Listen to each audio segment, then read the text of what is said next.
Magandang hapon sa ating lahat. Sige po, manalangin tayo. Father God, salamat po rin sa oras na to. Salamat, Father God, dahil muli dinala mo ang bawat isa to learn ng mga salita mo. Lord, dalahin ko, Panginoon, na patuloy, Panginoon, nakatagpuin mo ang bawat isa. Mangusap ka, Father God, sa bawat salita na lalabas sa aking bibig, Lord God, naniniwala ako, Father God, na ito'y galing sa iyo, Lord God. At patuloy, Panginoon, yung anointing mo, Panginoon, na isibubuhos mo, Lord God, sa bawat isa, Lord God. Father God, we invite your Holy Spirit, Lord God, na kami samahan, Lord God. Ito patuloy na maitaas. In Jesus' name we pray. Amen. Okay, handa na? Okay, sige. Sige, may tanong muna ako sa inyo bago tayo dumako sa lesson natin. Gaano nyo kakilala yung leader nyo? Kilala nyo ba yung leader nyo? Gaano kakilala? Kilala nyo lang ba sila? Ang tawag dito, yung mga basic info nila, pangalan, birthday, status, or merong pang mas malalim na pagkakakilala nyo sa inyong mga leader? Meron ba? Sige. So, kilala niyo yung leader nyo? Kilala ang kilala. Okay, sige po. So, kung bakit ko yan tinanong? Kasi, yan po ay matatouch natin sa ating pag-aaralan. So, lesson 5 is about anointing to win. Sige, bago tayo magsimula, samahan niyo muna akong basahin mula sa aklat ng 2 King chapter 4, verse 8 to 37. Basahin ko na lang po Minsan si Eliseo pumunta sa Sunem. May isang mayamang babae roon at siya'y inanyayahang kumain sa kanila. Mula noon, doon siya kumakain tuwing pupunta sa lugar na iyon. Sinabi ng babae sa kanyang asawa, natitiyak kong isang banal na lingkod ng Diyos ang taong ito. Bakit hindi natin siya ipagawa ng isang silid para matuluyan niya tuwing pupunta rito? Bigyan natin siya ng higaan, mesa, upuan at ilawan. Isang araw, bumalik nga roon si Eliseo at doon siya nagpahinga sa silid na inihanda para sa kanya. Tinawag niya ang katulong niyang si Gehazi at sinabi, tawagin mo ang babaeng Sumanita. Tinawag nga nito ang babae at di nagtagal ay dumating ang babae. Sinabi nito sa kanyang katulong, sabihin mo, pinasasalamatan natin ang pagpapagawa niya ng tuluyan natin ito. Itanong mo kung ano ang maitutulong natin sa kanya bilang ganti sa kaabalahan niya sa atin. Baka may gusto siyang ipasabi sa hari o sa pinuno ng hukbo. Wala kayong dapat alalahanin. Nasisiyahan na po kami sa pamumuhay rito sa piling ng aming mga kababayan, sagot ng babae. Pagkaalis ng babae, tinanong ni Eliseo si Gehazi, ano kaya ang maitutulong natin sa kanya? Sumagot si Gehazi, wala po siyang anak at matanda na ang kanyang asawa. Tawagin mo siyang muli, utos ni Eliseo. Kaya't bumalik ang babae at tumayo sa may pintuan. Sinabi sa kanya ni Eliseo, isang taon mula ngayon ay mayroon ka ng anak na lalaking kakalungin. Sinabi ng babae, mahal na lingkod ng Diyos, huwag na po ninyo akong paasahin. Ngunit dumating ang araw at naglihi ang Sunamita. At tulad ng sinabi ni Eliseo, nanganak siya ng isang lalaki makalipas ng halos isang taon mula nang sabihin ito sa kanya. At lumaki ang bata. Isang araw, sumunod ito sa kanyang ama kasama ang iba pang gumagapa sa bukid. Bigla na lamang dumaing ang bata na masakit ng kanyang ulo. Sinabi ng ama sa isang katulong, iuwi mo na siya sa kanyang ina. Sumunod naman ang inutusan at inilagay ang bata sa kandungan ng ina nito. Ngunit nang magtatanghaling tapat, namatay ang bata. Ang bangkay ay pinasok ng ina sa silid ni Eliseo. Niligay niya ito sa higaan, isinara ang pinto at dali-daling lumabas. Tinawag niya ang kanyang asawa at sinabi, madali ka, pagayakin mo ang isang utusan at ipahanda ang isang asnong masasakyan ko. Pupunta ako sa lingkod ng Diyos. Anong gagawin mo roon? Tanong ng asawa. Hindi ngayon ang araw ng pamamahinga at hindi rin kapistahan ng bagong buwan. Kahit na, kailangan ko siyang makausap, sagot ng babae.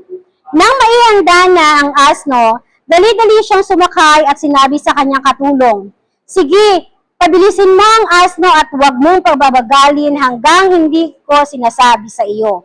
At naglakbay sila, papunta sa bundok ng Carmel sa kinaroroonan ni Eliseo. Nasa daan pa lamang natanaw na sila ni Eliseo. Sinabi nito kay Gehazi, dumarating ang Sumanita, salubungin mo, kamustahin mo siya, ang kanyang asawa at ang kanyang anak.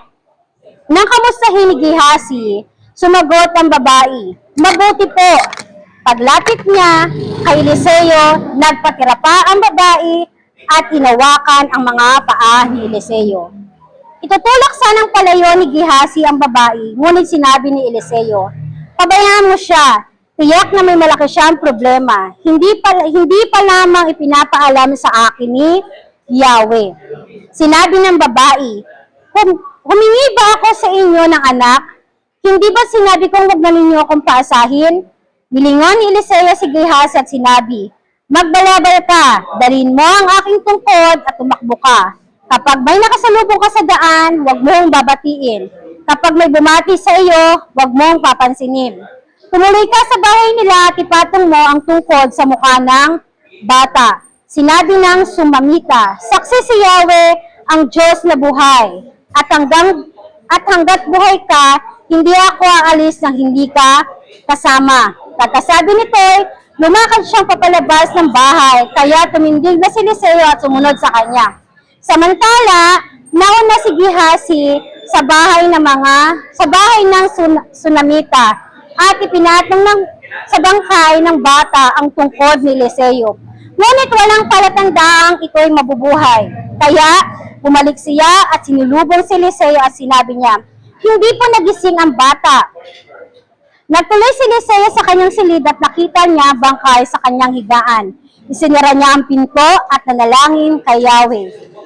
Dinapaan niya ang bangkay at tinawakan ang mga kamay nito. Pagkatapos, itinapat niya sa bibig at mata ng bangkay ang kanyang bibig at mata.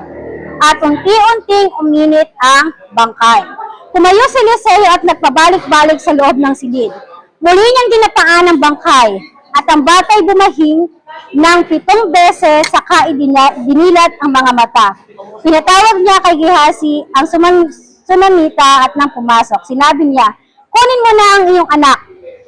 Ang babaeng nagpatira pa sa paanan ni Eliseo pagkatapos kinuha niya ang kanyang anak at dinala sa kanyang silid. Okay. Sino yung character na binanggit sa kwento? Ano? Eliseo, sino pa? Si Gehazi, yung kanyang katulong, at saka yung babaeng Sunamita. Sige, pag-usapan natin. Ano yung character meron si Eliseo o si Elisha at saka si Gehazi? So, Eliseo, sa English, Elisha.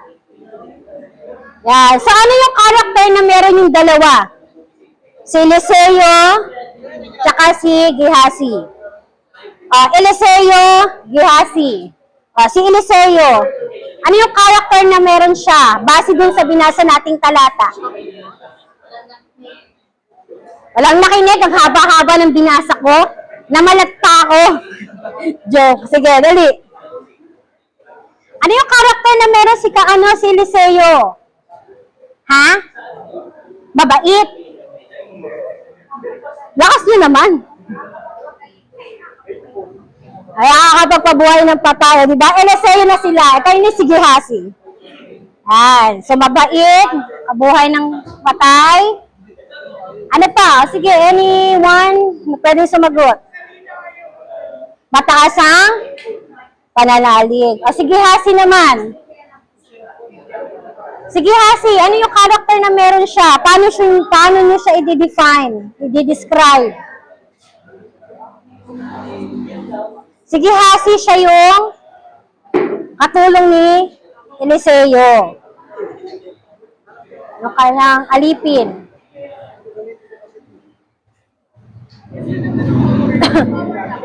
Base dun sa binasa, masunurin. So, isang karakter ni Gehazi, masunurin. Sige, tinan natin ha. So, sa kanilang dalawa, merong dalawang uri ng faith. Sabi kanina ni Kuya Melvin, mataas daw ang pananampalataya ni Eliseo. Sige, tinan natin ha. Two different faith. Sige, si una muna si Elisha, si Eliseo.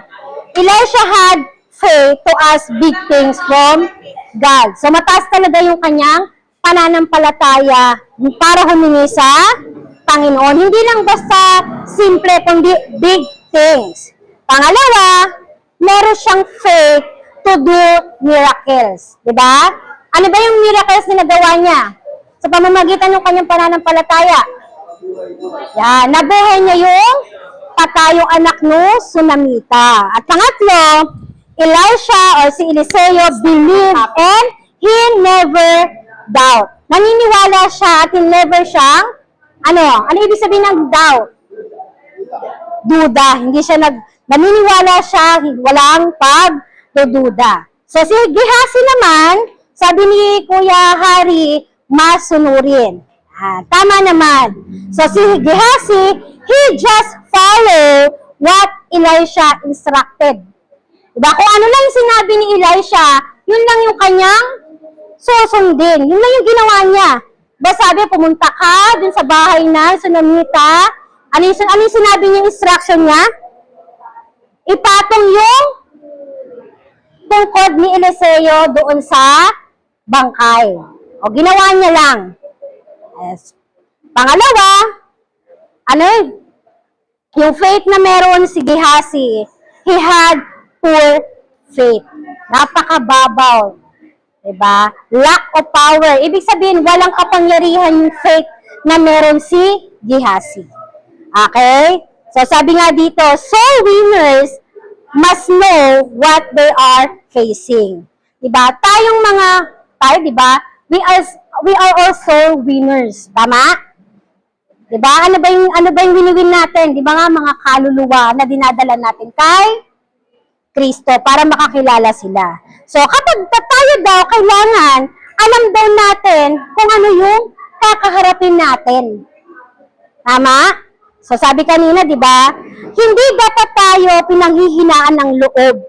Kapag nakikita natin ang mga tao na ipinagkakatiwala sa atin ng Panginoon na parang wala ng pag-asa. Di ba? Minsan may mga kaibigan tayo or may mga tao na binibigay sa atin, nire-remind sa atin ng Lord.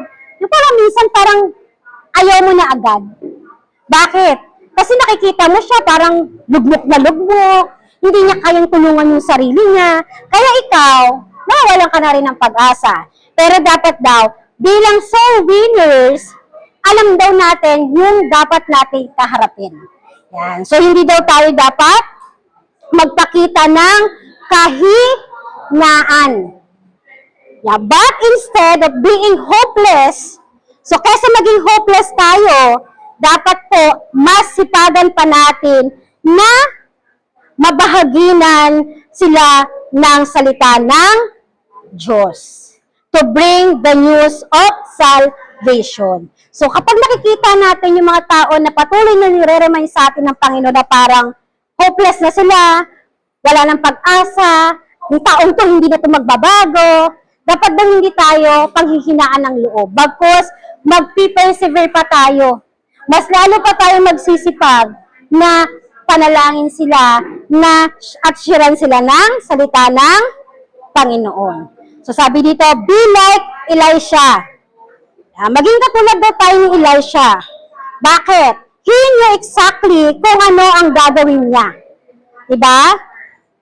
Alam agad ni Elisha kung ano yung gagawin niya. Bakit? Kasi he was able to hear God's voice. Kasi meron siyang kakayahan na pakinggan ang salita ng Panginoon. Bakit kaya sa tingin nyo meron siyang kakayahan? Merong ability si Elisha na makinig sa salita o sa boses ng Panginoon. Tingin nyo, bakit kaya? Because of his faith. Kasi meron siyang pananampalataya. Meron siyang pananalig sa Panginoon. Tama? Sige. Sino, bago yan dito sa pinag-usapan natin, si Elisha. Pero bago si Elisha, meron muna. So, sino kaya siya? Sina? Si Elijah. O, diba? Si Elijah, bago si Elisha. Sige, two different results. Kanina, si Zacchaeus, kanina, pinakita yung dalawang uri ng faith between Elisha and Gehazi. So, meron din namang dalawang resulta. Una, ano yung resulta dun sa binasa natin? Una, Elisha did not give up. Hindi sumuko si Elisha until seeing the result. Diba? Nag-stop ba si Elisha nung sinabi ni Gehazi na di naman po nabuhay yung bangkay? Nag-stop ba si Elisha? Hindi. Ano yung ginawa niya? So, nasa verse 33 to 35. Ano yung ginawa niya? Sino nakakatanda dun sa binasa? Ano yung ginawa ni Elisha?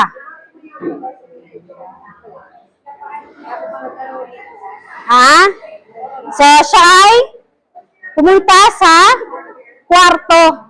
Diba? Doon sa tinutuluyan nila kung saan nandun yung bata. So, sabi dyan, isinara niya ang pinto at nanalangin kay Yahweh. At ano pa? Pagkatapos siyang manalangin, ano yung ginawa niya? Dinapaan. Diba? Dinapaan niya yung bangkay na magka-level yung kanilang mata at yung kanyang bibig. Yan. Diba? Napaka-detailed yung ginawa ni Elisha. So pagkatapos, diba sabi niya, dinapaan niya ang bangkay at hinawakan ang kamay. So, pagkatapos, itapat niya sa bibig at mata ng bangkay ang kanyang bibig at mata. Pagkatapos, anong nangyari? Unti-unting uminit yung katawan ng bata. So, ibig sabihin, merong pagbabago. Merong tanda na yung bata ay buhay. Bakit? Kasi syempre mainit na yung katawan niya. Di ba pag patay, sino nakahawak na ng patay? Hawak na ng patay. So, yung patay, napakalamig na nun. As in, matigas na. Iba na rin ang kulay. Yan. Pero si Elisha, nung kanyang dinapaan, na magkatapat yung bibig at mata nila, unti-unting uminit. O pagkatapos, nag-stop ba siya? Di ba, syempre, siguro pagkatapos niyang dapaan, nung naramdaman niya na mainit na to, tumayo ulit siya. Siguro mga ilang minuto, nagantay siya. Yohana. Siguro nagantay siya na kung may paggalaw ba, pagkilos yung bata, kaso wala. So, ano ulit ginawa niya? Tumayo ulit si Eliseo at nagpabalik-balik sa loob. So, siguro habang pabalik-balik siya or paikot-ikot siya dun sa loob ng kwarto niya, siguro nananalangin din siya na.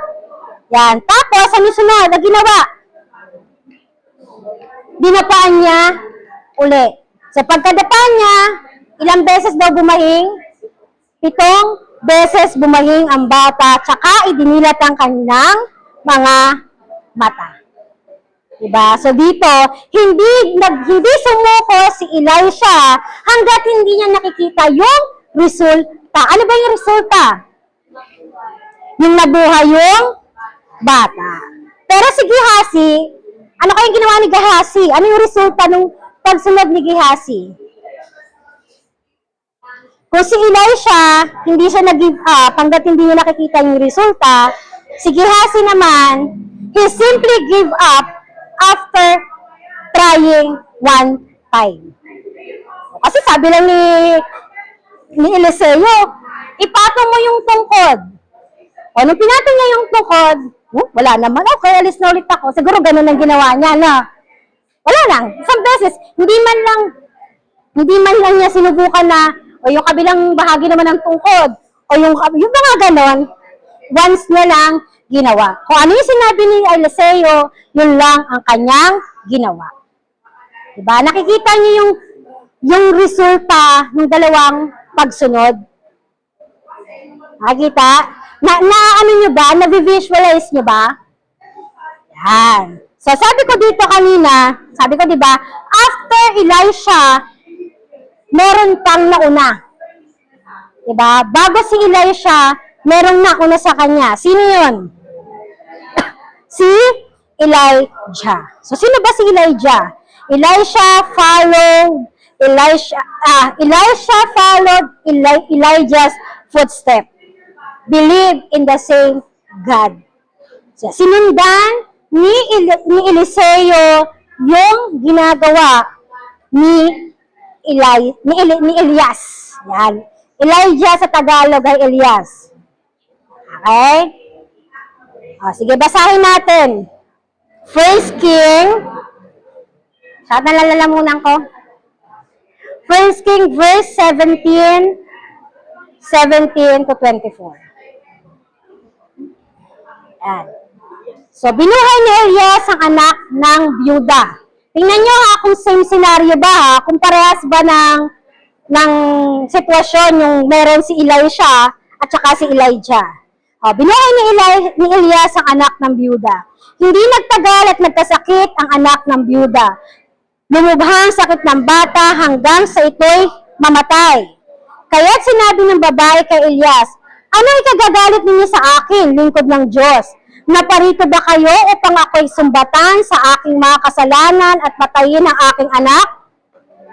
Then, verse 19, akin na ang bata, sabi ni Elias, at kinuha niya ang bata, ipinaanhik sa itaas, sa silid na kanyang tinutuluyan, inilagay niya ang bata sa kanyang higaan at nanalangin. Yahweh, aking Diyos, ito ba ang iyong igaganti sa babaeng nagmamagandang loob sa akin? 3 beses siyang dumapa sa bata at nanalangin ng ganito. Ilang beses daw siyang dumaba sa bata? 3. Tapos yung prayer niya, Yahweh, aking Diyos, hinihiling ko po, muli ninyong buhayin ang batang ito. Dininig ni Yahweh ang dalangin ni Elias at muling nabuhay ang bata. Parehas ba sila ng sitwasyon? Parehas? Parehas silang gumawa ng miracle. So, diba? Kung ano yung ginawa ni Elijah, same, halos pareho yung sa ginawa ni Elisha. Tama ba? O, bakit? Bakit kaya halos same? Kasi po, si Elijah ay leader ni Elisha. Okay? Si Elijah, yung kanyang leader, ibig sabihin, sabi natin, siya yung leader, si Elijah, si Elisha, siya yung disciple. Nagagets? Yan. So, kaya, syempre, nakita ni Elisha yung ginawa ni Elijah. Same situation. May parehas na involved na patay. Tama? Pero, sabi nga, same situation, but Elisha is able to understand that God act in different way. Diba? Same situation, same scenario. Pero, si Elisha, mas nauunawaan niya na ang Diyos ay tumutugon o gumagawa in different way. Sa iba't ibang kapamaraanan. Okay? Kasi si Elias, ilang beses lang siyang dumapa. 3 beses niyang dinapaan. Tama? O kung ginawa ni Elisha yun, 3 beses dinapaan, walang nangyari, di ba? Kumbaga, uminit lang. O, di ba? Pero, si Elisha, ang ginawa niya, what had worked for Elijah, sabi dito ha, yung what had worked for Elijah may not necessarily work for Elisha. Maaaring yung nangyari kay Elijah, yung ginawang paraan ni Elijah, ay hindi eksaktong kapareha doon sa ginawa ni Elisha. Diba? That's why Elisha decided to develop his own method. Diba? Kasi kung gagayahin niya lang si Eliseo, si Elias, dinapaan niya lang, nung uminit, stop na rin siya. Pero, hindi nag-stop si Elias, si Eliseo, si Elisha. Kundi gumamit siya ng sarili niyang method. Ano pa yung ginawa niya? Dinalikan niya ulit. Dinapaan niya ulit hanggang sa bumahing at dumilat ang bata. Tama po ba? Yan. Kaya ko tinanong sa inyo, kung gaano niyo ba kakilala yung mga leader ninyo? Diba? Kasi si Elisha, tsaka si Elijah, maaring kilalang-kilala ni Elisha yung kanyang leader na si Elijah. Bakit? Siyempre, kapag leader, sumusunod yung disciple. Kung ano yung ginagawa ni leader, yun din yung ginagawa ni disciple. Tama po ba? Tama? Kung ang leader ay nag-win, so supposed to be si disciple, dapat ay nag-win. Tama po ba? Kaya nangyari, kung si Elijah ay nagpapagaling, diba? Yung faith na meron si Elijah is can do miracles. Si Elisha, ganun din. Yung faith din niya ay to do miracles. Bakit? Kasi yun din yung meron yung kanyang leader. Nagagets? Naintindihan po? O medyo malabo? Para i-deepen pa natin. Clear naman? Okay. So sabi nga, how did Elisha receive power from Elijah? Paano nga ba na-receive ni Elisha yung power na meron si Elijah? Paano kaya? Tingin nyo. Yan. So paano kaya nagkaroon ng anointing si Elisha mula doon sa anointing na meron si Elijah? Sige, basahin natin 2 King verse 2, chapter 9. 9 to 10. Uy, kaya palang init. So sabi dito, makinig ha. Pagkatawid nila, sinabi ni Elijah, sabihin mo sa akin kung ano ang ibig mong gawin ko para sa iyo bago ako kunin. So, ito yung time na nararamdaman na ni Elias o ni Elijah na siya ay kukunin na ng Panginoon. Kumbaga, tapos na yung mission niya dito sa panahon niya. So, ang sagot naman ni Elijah o ni Elias, kung maaari, ipamana po ninyo sa akin ang 2 bahagi ng inyong kapangyarihan. Anong hiningi ni Elisha? 2 bahagi ng kapangyarihan na meron si Elijah. Sinabi ni Elias, mabigat ang hinihingi mo. Gayunpaman, kapag nakita mo akong kinuha, mangyayari ang kahilingan mo. Kapag hindi mo makakamit ang hinihingi mo. So, yun. Kaya na-receive ni Elisha, how? Diba sabi, paano na-receive? Anong ginawa ng Elisha? Nang hingi. Diba? He asked. Diba? Hiningi siya. Maaari po bang ibigay ninyo ang 2% ng inyong kapangyarihan? Yun yung hiningi niya. So, kaya na-receive ni Elisha yung anointing galing kay Eliseo, ay galing kay Elijah kasi hiningi niya. Diba? So, what kind of anointing Elisha received? O, anong klaseng anointing? Anong klaseng anointing yung na-receive ni Elisha? Double portion of Elijah's anointing. Doble. Bakit doble? Kasi yun yung kanyang hiningi. Thank you, Ate Jo.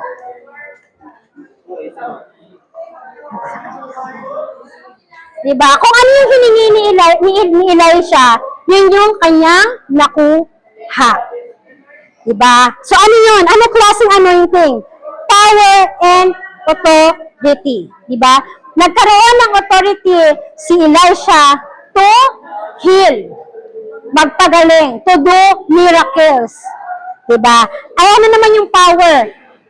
Yan, power to heal. Diba? Kaya niyang utusan sa pamamagitan ng kanyang panalangin na mabuhay yung bangkay. Diba? Double portion. Diba? Selfish ba si Elisha? Tingin nyo. Selfish ba? Hindi. Diba? Hindi selfish na pagkatawag. Ayon nga sa isang leader, ako bilang isang leader, mas gusto ko na yung mga inaalagaan ko, mas higit yung kaya nilang gawin sa nagagawa ko. Yan. Diba? Bakit? Kasi para sa akin, mas masasabi mong effective leader ka kung yung mga disciple mo is kayang gumawa ng higit sa nagagawa mo. Kung ikaw kaya mong mag-win ng 1, 2, pero yung disciple mo nag-win 3, 5, malaking achievement yon para sa isang leader. Kaya hindi mo masasabi na selfish si Elisha dun sa paraan ng paghingi niya. Kasi dalawang double portion Diba, hiningi niya. So sabi nga, konti na lang. We see result, diba? Nakikita natin yung resulta, then we use method. Ano ba yung resulta doon sa ginawa ni Elisha?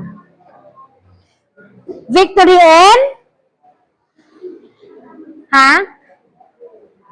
victory and miracles. Diba yun yung resulta ng ginawang panalangin ni Elisha?